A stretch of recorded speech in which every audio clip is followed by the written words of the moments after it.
नमो राघवाय। मुनि विश्वामित्र ने प्रेम पूर्वक कहा, तुम दोनों सुख के निदान हो। जाकर नगर देख आओ, अपने सुंदर मुख दिखलाकर सब नगरवासियों के नेत्र को सफल करो। सब लोगों के नेत्रों को सुख देने वाले दोनों भाई मुनि के चरण कमलों की वंदना करके चले। उनके सौंदर्य की अत्यंत शोभा देखकर बालकों के झुंड उनके साथ लग गए। सबके नेत्र और मन लुभा गए। दोनों भाइयों ने पीले रंग के वस्त्र पहने थे, कमर के दुपट्टों में तरकस बंधे थे और हाथों में सुंदर धनुष बाण सुशोभित थे। उनके श्याम और गौर शरीरों पर सुंदर चंदन की खोर लगी थी। उनके शरीर की बनावट सिंह के समान पुष्ट गर्दन और विशाल भुजाओं वाली थी। चौड़ी छाती पर अत्यंत सुंदर गजमुक्ता की माला थी। सुंदर लाल कमल के समान नेत्र थे और तीनों तापों से छुड़ाने वाला चंद्रमा के समान मुख था। कानों में सोने की कर्णफूल ऐसी छवि दे रहे थे कि देखते ही चित्त को मानो चुरा लेते थे। उनकी चितवन मनोहर थी और भौहें सुंदर एवं तिरछी थी। सिर पर सुंदर चौकिनी टोपियां थी और काले घुंघराले बाल थे।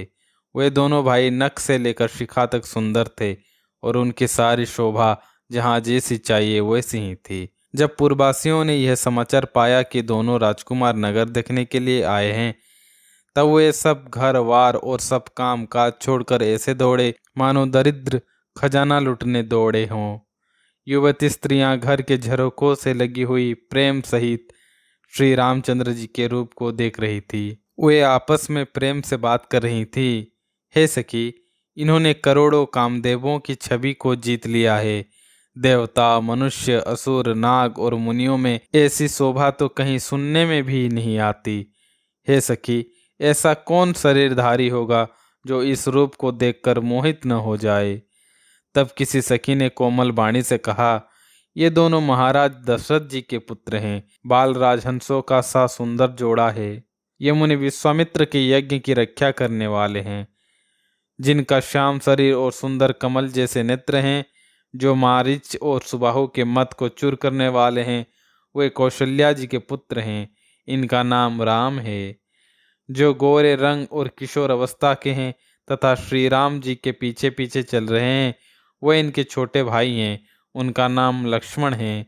उनकी माता सुमित्रा हैं। यह सुनकर सब स्त्रियां प्रसन्न हुई कि दोनों भाई विश्वामित्र जी का काम करके और रास्ते में मुनि अहल्या का उद्धार करके यहाँ धनुष यज्ञ देखने आए हैं। श्री राम की छवि देखकर एक सखी कहने लगी, यह वर जानकी के योग्य हैं। यदि राजा इन्हें देख ले तो प्रतिज्ञा छोड़कर हठपूर्वक इन्हीं से विवाह कर देंगे। दूसरी सखियों में चर्चा हुई कि यदि विधाता भले हैं और उचित फल देते हैं तो जानकी जी को यही वर मिलेगा। जो देवयोग से ऐसा संयोग बन जाए तो हम सब लोग कृतार्थ हो जाएं, क्योंकि इसी नाते कभी ये यहाँ आएंगे, अन्यथा इनके दर्शन दुर्लभ है।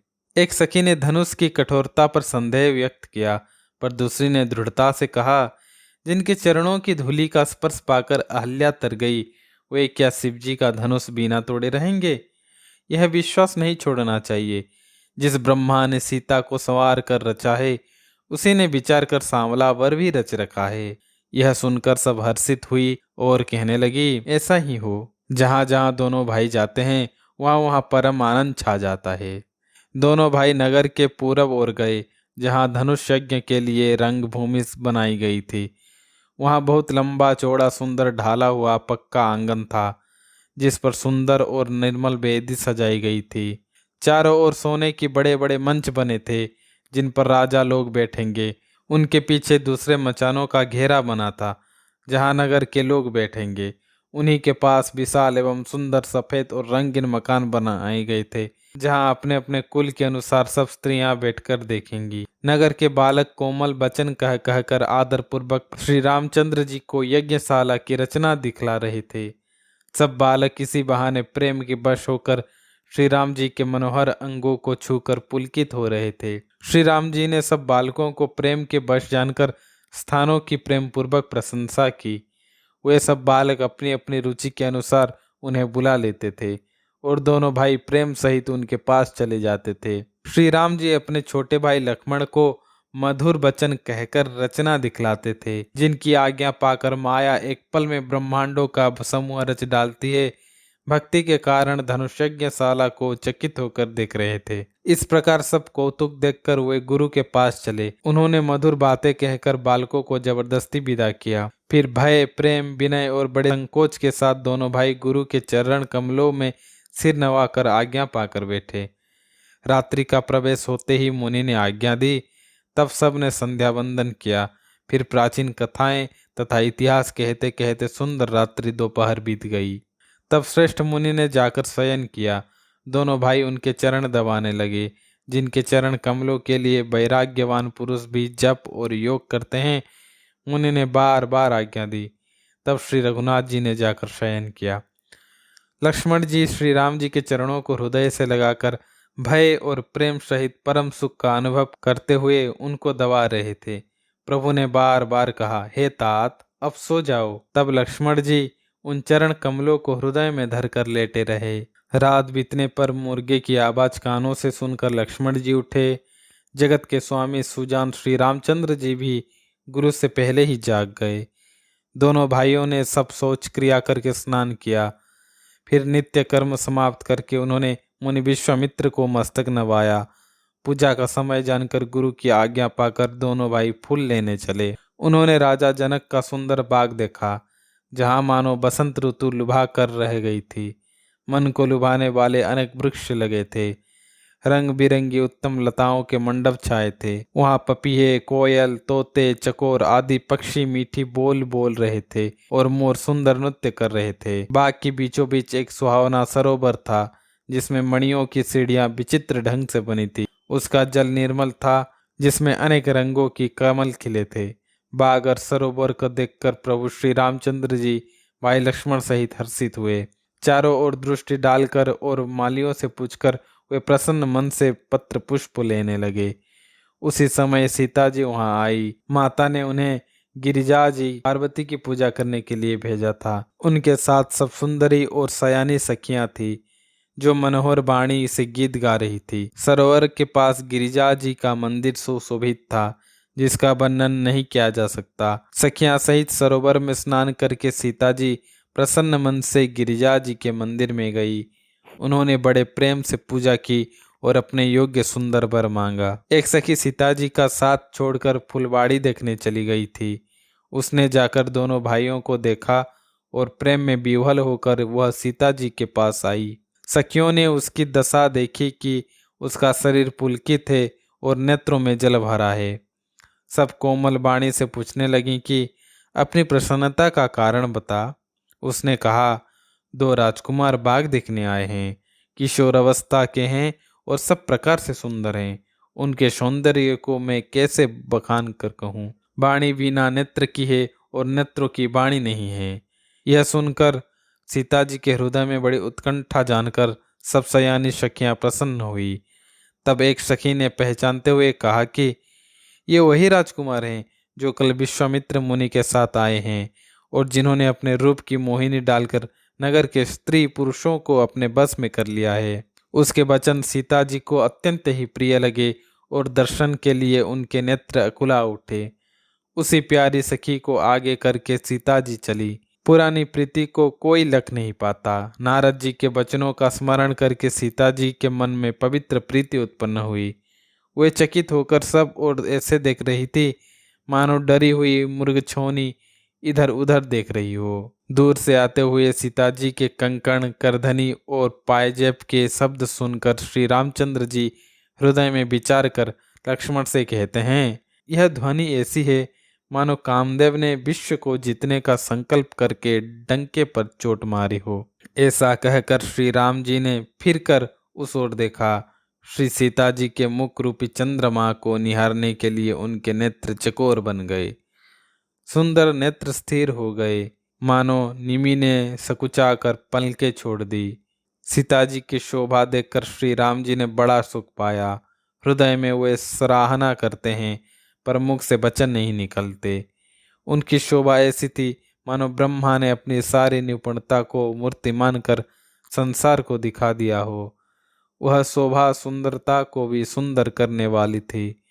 मानो सुंदरता रूपी घर में दीपक की लौ जल रही हो। हृदय में सीता जी की शोभा का वर्णन करके और अपनी दशा को विचार कर प्रभु श्री रामचंद्र जी पवित्र मन से अपने छोटे भाई लक्ष्मण से समयानुकूल वचन बोले, हे तात, यह वही जनक जी की कन्या है जिसके लिए धनुषयज्ञ हो रहा है, जिसकी अलौकिक सुंदरता देखकर स्वभाव से ही पवित्र मेरा मन क्षुब्ध हो गया है।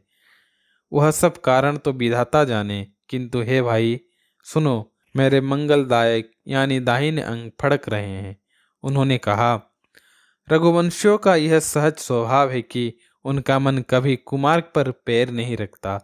मुझे तो अपने मन का अत्यंत ही विश्वास है, जिसने स्वप्न में भी पराई स्त्री पर दृष्टि नहीं डाली है। यूं श्री राम जी छोटे भाई से बात कर रहे थे, पर मन सीता जी के रूप में लुभाया हुआ उनके मुख रूपी कमल के छवि रूप मकरंद रस को भौर की तरह पी रहा था। उधर सीता जी चकित होकर चारों ओर देख रही हैं। मन इस बात की चिंता कर रहा है कि राजकुमार कहाँ चले गए। तब सखियों ने लता की ओट में सुंदर श्याम और गौर कुमारों को दिखलाया। उनके रूप को देखकर नेत्र ललचा उठे। वे ऐसे प्रसन्न हुए मानो उन्होंने अपना खजाना पहचान लिया। श्री रघुनाथ जी की छवि देखकर नेत्र थकित हो गए। पलकों ने भी गिरना छोड़ दिया। अधिक स्नेह के कारण शरीर विह्वल हो गया। नेत्रों के रास्ते श्री राम जी के हृदय में लाकर चतुर शिरोमणि जानकी जी ने पलकों के किवाड़ लगा दिए, अर्थात नेत्र मूंद कर उनका ध्यान करने लगी। उसी समय दोनों भाई लता मंडप में से प्रकट हुए, मानो दो निर्मल चंद्रमा बादलों के पर्दे को हटाकर निकले हो। वे शोभा की सीमा थे। उनके श्याम और गौर शरीर की आभा नीले और पीले कमल की सी थी। उन दोनों के सौंदर्य को देखकर सखियां अपने आप को भूल गई।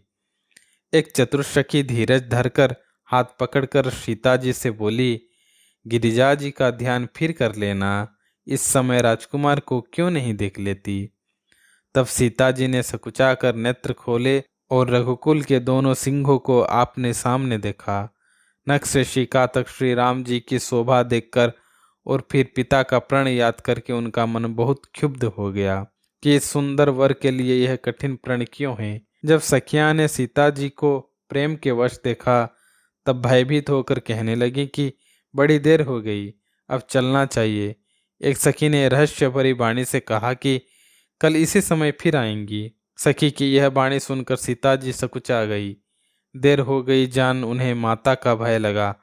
बहुत धीरज धरकर वे श्री रामचंद्र जी को हृदय में ले आई और उनका ध्यान करती हुई अपने को पिता के अधीन जानकर लौट चली। मृग पक्षी और वृक्षों को देखने के बहाने सीता जी बार बार घूम जाती हैं और श्री राम जी की छवि देख देख कर उनका प्रेम बहुत ही बढ़ता जाता है।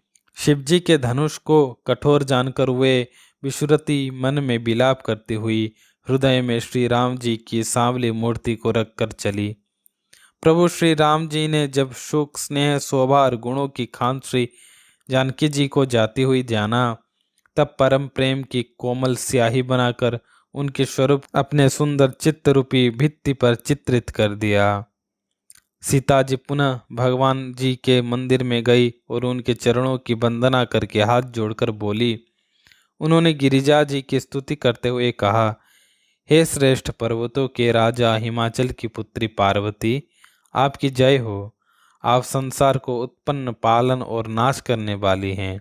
पति को इष्ट देव मानने वाले श्रेष्ठ नारियों में हे माता, आपकी प्रथम गणना है। सीता जी ने कहा, मेरे मनोरथ को आप भली भांति जानती हैं, क्योंकि आप सदा सबके हृदय रूपी नगरी में निवास करती हैं। इसी कारण मैंने उसको प्रकट नहीं किया। ऐसा कहकर जानकी जी ने उनके चरण पकड़ लिए। गिरिजा जी सीता जी के विनय और प्रेम के वश में हो गई। उनके गले की माला खिसक पड़ी और मूर्ति मुस्काई।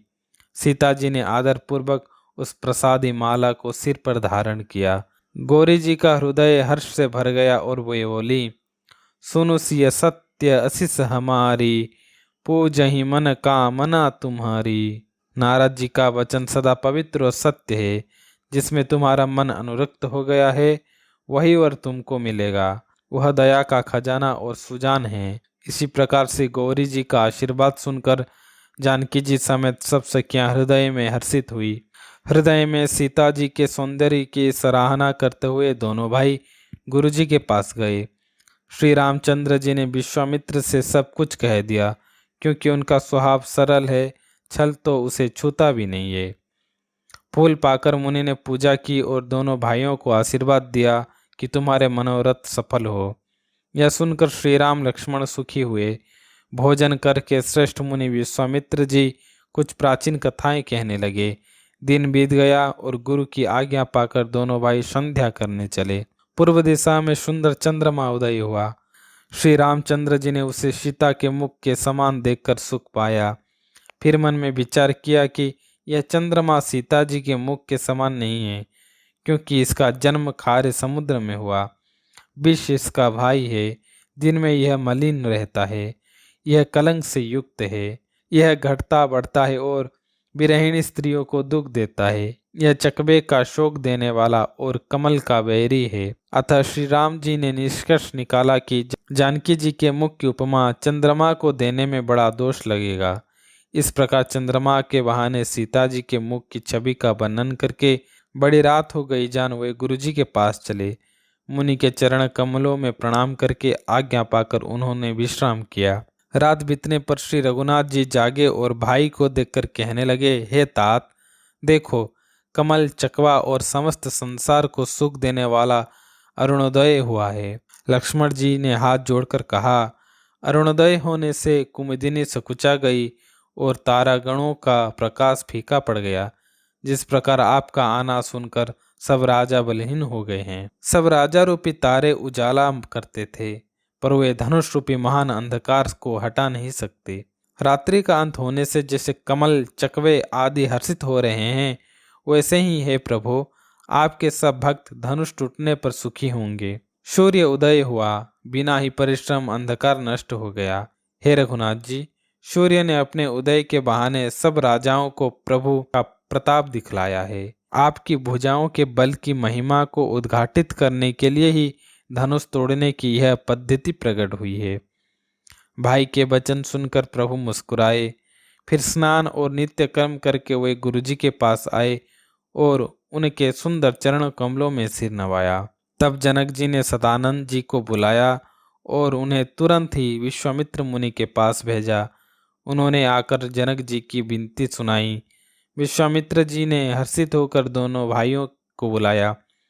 सदानंद जी के चरणों की वंदना करके प्रभु श्री रामचंद्र जी ने गुरु जी के पास जा बैठे। तब मुनि ने कहा, हे तात, चलो, जनक जी ने बुलावा भेजा है। विश्वामित्र जी ने कहा, चलकर सीता जी के स्वयंवर को देखना चाहिए, देखें ईश्वर किसको बड़ाई देते हैं। तब लक्ष्मण जी ने उत्तर दिया, हे नाथ, हे गुरुदेव, जिस पर आपकी कृपा होगी वही बड़ाई का पात्र होगा, यानी वो धनुष तोड़ेगा। इस वाणी को सुनकर सब मुनि प्रसन्न हुए और सुख मानकर आशीर्वाद दिया। फिर मुनियों के समूह सहित कृपालु श्री रामचंद्र जी धनुष यज्ञशाला देखने चले। दोनों भाई यज्ञशाला में आए हैं, यह खबर जब सब नगरवासियों ने पाई, तब बालक, जवान, बूढ़े, स्त्री, पुरुष सभी घर और कामकाज को भुलाकर चल दिए। जनक जी ने भीड़ देखकर अपने विश्वास पात्र सेवकों को बुलवाया और कहा कि वे तुरंत जाकर सबको यथा योग्य आसन दें। उन सेवकों ने कोमल और नम्र वचन कहकर उत्तम, मध्यम, नीच और लघु सभी श्रेणी के स्त्री पुरुषों को अपने अपने योग्य स्थान पर बिठाया। उसी समय राजकुमार राम एवं लक्ष्मण वहां आए। वे राजाओं के समाज में ऐसे सुशोभित हो रहे हैं मानो तारागणों के बीच दो पुण्य चंद्रमा हो। जिसकी जैसी भावना प्रभु का वैसा ही स्वरूप। प्रभु के आगमन पर वहां उपस्थित हर व्यक्ति ने अपनी भावना के अनुरूप उनका स्वरूप देखा। महान रणधीर राजाओं को वे वीर रस के साकार रूप में दिखे। कुटिल राजा और छल से बैठे राक्षसों को वे काल या बड़ी भयानक मूर्ति के समान लगे, जिससे वे भयभीत हो गए। नगरवासियों ने उन्हें मनुष्यों की भूषण और नेत्र को सुख देने वाला रूप में देखा। स्त्रियों ने अपनी अपनी रुचि के अनुसार उन्हें परम अनुपम श्रृंगार की मूर्ति के रूप में देखा। विद्वानों को वे विराट स्वरूप में और योगियों को शांत, शुद्ध, परम तत्व के रूप में भासे। जनक जी और रानियों ने उन्हें अपने बच्चों जैसा प्रिय और वात्सल्य भाव से देखा। हरिभक्तों को वे साक्षात इष्ट देव और सुख के दाता के रूप में दिखे, और सीता जी ने उन्हें जिस प्रेम भाव से देखा, वह स्नेह और सुख तो केवल हृदय में अनुभव किया जा सकता था, उसे कहने में कोई भी समर्थ नहीं था। दोनों राजकुमारों की सुंदरता करोड़ों कामदेवों की उपमा से भी तुच्छ थी। उनके मुख, नेत्र और घुंघराले बाल अति मनोहर थी और उनकी ओर एकटक निहारते रहे। जनक जी हर्षित होकर मुनि विश्वामित्र के पास गए, विनती की और सारी रंगभूमि उन्हें दिखाई। मुनि के साथ घूमते हुए दोनों राजकुमार जहां जहां जाते, वहां वहां सभी लोग आश्चर्यचकित होकर देखने लगते। सबने राम जी को अपनी ही ओर मुख किए हुए देखा, पर इसका रहस्य कोई नहीं जान सका। राजा जनक ने मुनि विश्वामित्र सहित दोनों भाइयों को सबसे ऊंचे और सुंदर मंच पर बैठाया। राम को देखते ही धर्मात्मा और ज्ञानी राजा हृदय से हार मान गए। उनके मन में यह विश्वास हो गया कि शिवजी का धनुष तो राम ही तोड़ेंगे। उन्होंने आपस में कहा, देखो, इनके तेज को देखकर हम सब ऐसे हार गए जैसे पुण्य चंद्रमा के उदय होने पर तारे फीके हो जाते हैं। शिव जी का विशाल धनुष टूटे या ना टूटे, सीता जी जयमाला तो राम के ही गले में डालेंगी। अब तो यश, प्रताप, बल और तेज गवाकर अपने अपने घर चलो। जगत पिता श्री रघुनाथ जी के नेत्र भर दर्शन कर लो। लेकिन अविवेक से अंधे और अभिमानी राजा इस बात पर हंसे। उन्होंने घमंड में कहा, धनुष टूटने पर भी विवाह होना कठिन है। बिना तोड़े तो राजकुमारी को कौन ब्याह लेगा? काल ही क्यों ना आ जाए, सीता के लिए हम उससे भी युद्ध में जीत लेंगे। यह सुनकर धर्मात्मा और हरिभक्त राजा मुस्कुराकर बोले, गाल बजाकर व्यर्थ ही मत मरो। मन के लड्डुओं से भूख नहीं मिटती। हमारी सीख मानो, सीता जी को साक्षात जगत जननी समझो और रघुनाथ जी को परमेश्वर जानकर उनकी छवि देख लो। ये दोनों भाई शिव जी के हृदय में बसने वाले हैं। हमने तो आज जन्म लेने का फल पा लिया। इसके बाद सभी अच्छे राजा प्रेम मग्न होकर श्री राम जी का अनुपम रूप देखने लगे। आकाश से देवता भी विमानों पर चढ़े हुए दर्शन कर रहे थे और फूल बरसा रहे थे।